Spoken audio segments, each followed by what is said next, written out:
सभी प्रिय भाई बहनों को जय मसीह की। पिलातुस के सामने यीशु।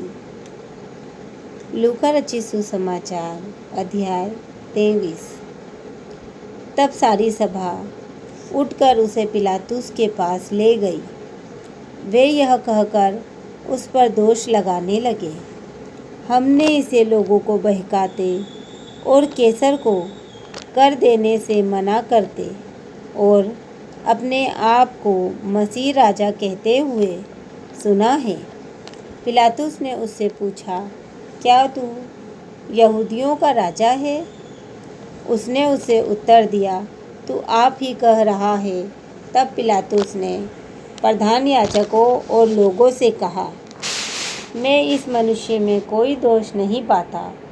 पर वे और भी दृढ़ता से कहने लगे, यह गलील से लेकर यहाँ तक सारे यहूदिया में उपदेश दे देकर लोगों को भड़काता है।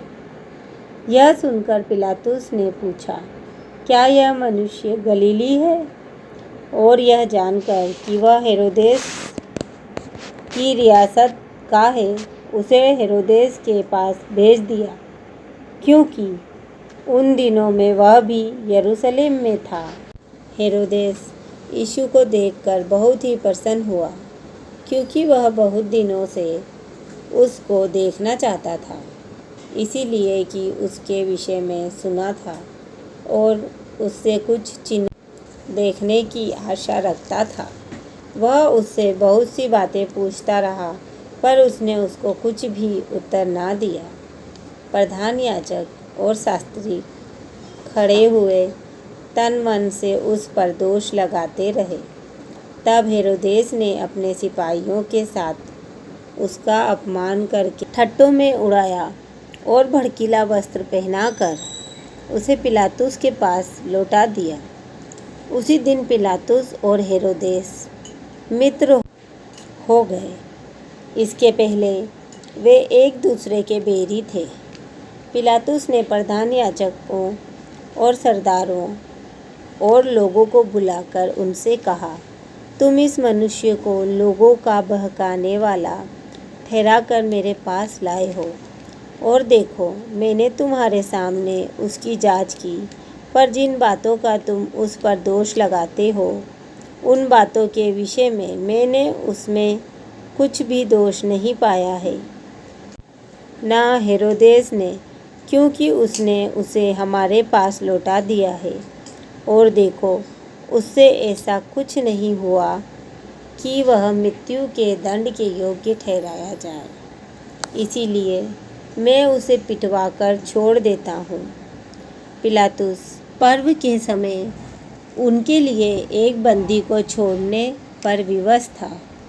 तब सब मिलकर चिल्ला उठे, इसका काम तमाम कर और हमारे लिए बरअब्बा को छोड़ दे।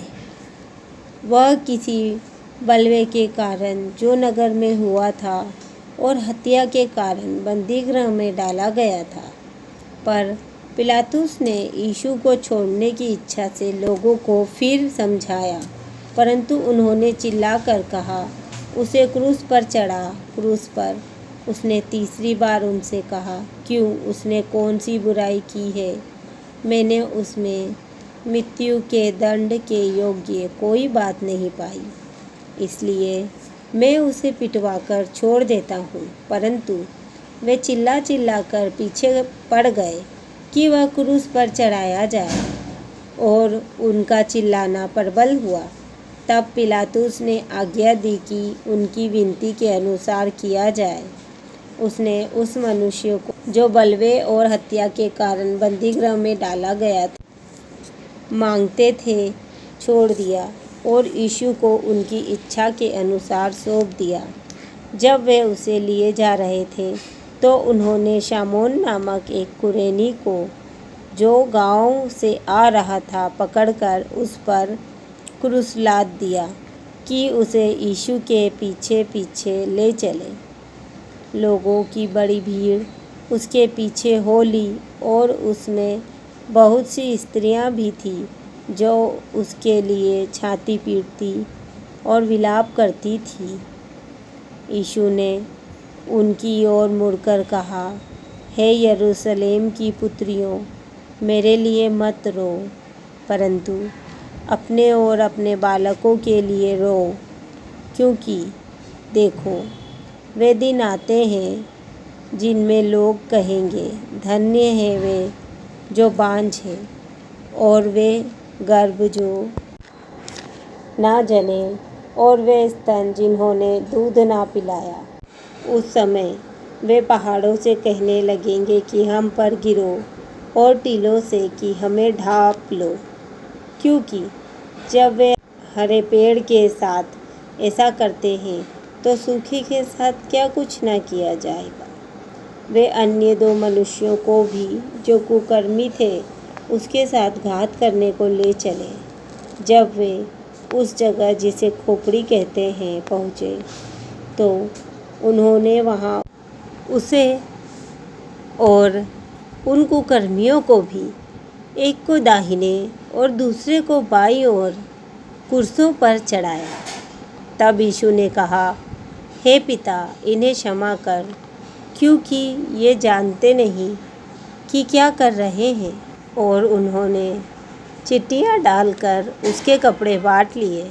लोग खड़े खड़े देख रहे थे और सरदार भी ठट्ठा कर करके कहते थे, इसने दूसरों को बचाया। यदि यह परमेश्वर का मसीह है और उसका चुना हुआ है तो अपने आप को बचा ले।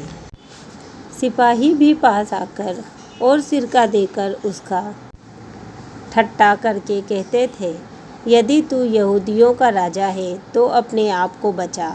और उसके ऊपर एक दोषपत्र भी लगा था, यह यहूदियों का राजा है।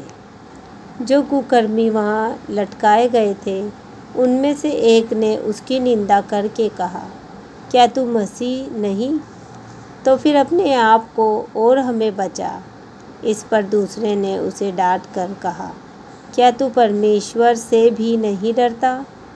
तू भी तो वही दंड पा रहा है और हम तो न्यायानुसार दंड पा रहे हैं, क्योंकि हम अपने कामों का ठीक फल पा रहे हैं, पर इसने कोई अनुचित काम नहीं किया।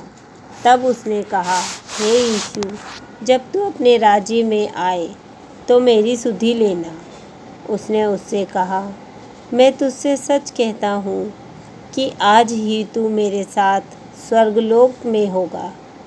लगभग 2 पहर से तीसरे पहर तक सारे देश में अंधियारा छाया रहा और सूर्य का उजियाला जाता रहा और मंदिर का पर्दा बीच से फट गया। और यीशु ने बड़े शब्द से पुकार कर कहा, हे पिता, मैं अपनी आत्मा तेरे हाथों में सौंपता हूँ। और यह कहकर प्राण छोड़ दिए।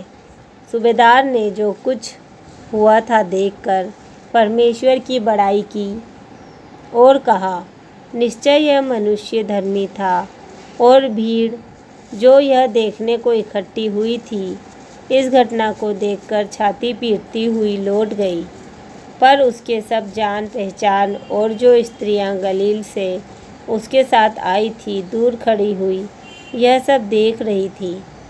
वहाँ यूसुफ नाम का महासभा का एक सदस्य था जो सज्जन और धर्मी पुरुष था और उनकी योजना और उनके इस काम से प्रसन्न न था। वह यहूदियों के नगर अरिमतिया का रहने वाला और परमेश्वर के राज्य की बाट जो होने वाला था। उसने पिलातुस के पास जाकर यीशु का शव मांगा और उसे उतारकर मलमल की चादर में लपेटा और एक कब्र में रखा जो चट्टान में खुदी हुई थी और उसमें कोई कभी न रखा गया था। वह तैयारी का दिन था और सबत का दिन आरंभ होने पर था।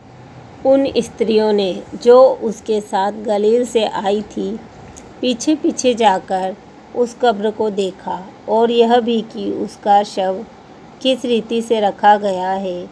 तब उन्होंने लौटकर सुगंधित वस्तुएं और इत्र तैयार किया और सब्त के दिन उन्होंने आज्ञा के अनुसार विश्राम किया। आमीन।